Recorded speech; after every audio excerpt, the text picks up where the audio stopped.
Hey, the Cincinnati Bengals are going to be a big problem in the AFC North. I think they're going to run away with the division this year.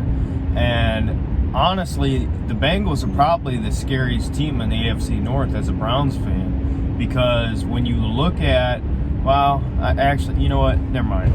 If the Steelers go out and get a great quarterback, which as a Browns fan is your worst fear, with their defense and the weapons they still have, they could be really, really good. But for now, the Bengals look incredible.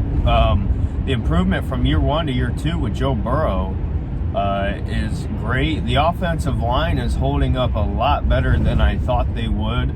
Thought that should be first priority in the offseason. And I did say they should have drafted Penei Sewell over Jamar Chase. But here's the deal. And clearly, I really don't think they could have gone wrong. It's just a matter of what they wanted to do. But the pick of Jamar Chase has completely opened up that offense.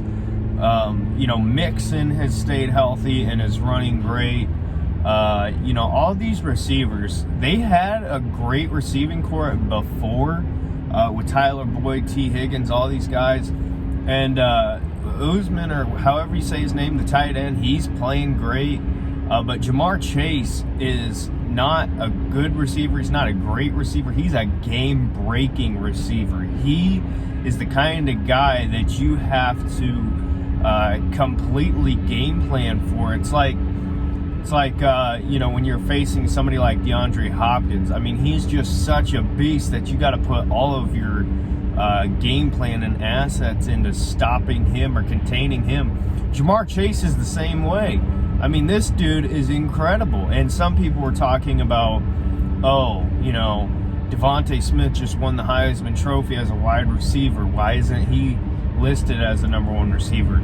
Jamar Chase sat out last year, but people forget how dominant he was at LSU with Justin Jefferson and Joe Burrow. Jefferson came into the NFL, lit it up for the Minnesota Vikings, and everybody was talking about how great he is. Jamar Chase was better than him at LSU, and, that's why sitting out and all that stuff, it's like Jamar Chase is the best receiver in that class, stacked full of receivers. I was always a bigger fan of Jalen Waddle than Devontae Smith, and obviously nothing against Devontae. He's an incredible receiver. But, the Bengals' decision there to go with Jamar Chase has completely changed the, you could almost say changed the future of the Bengals, because now they have the money to bring in guys on that offensive line. They have a ton of stuff that they've done and changed. They've signed a lot of guys, honestly, especially defensively, who went under the radar. I could not stand Trey Hendrickson, or whatever his name is, from the Saints. Browns fans were crying about him. Why didn't we sign him? Whatever. I said, hey, you're going to waste a ton of money on this guy. But I tell you what, he's come into Cincinnati and he's played very well. And, they signed a bunch of guys who kind of, teams wouldn't look at as somebody they had to go out and get. But, credit to the Bengals. They knew the talents that were out there, and they went out and got them. So I think that the Bengals going forward, this division is going to be absolutely incredible. Like I said, if the Steelers get a quarterback and they build up that offensive line, they're going to have money.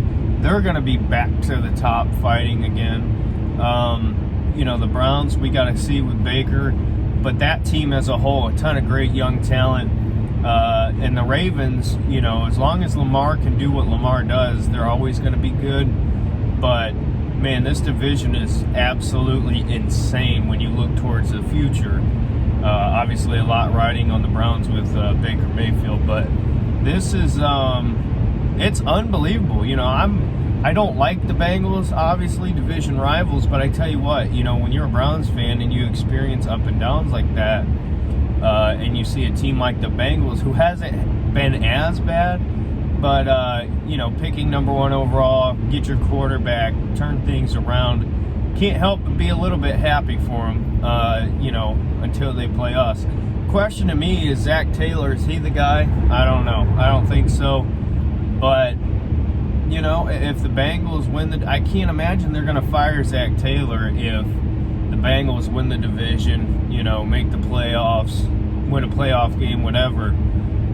This team's legit, and they're going to be great for years to come. It's just, can Joe Burrow stay healthy? And so far, he has this season. So if Burrow can stay upright, this team is going to go far. So let me know your thoughts.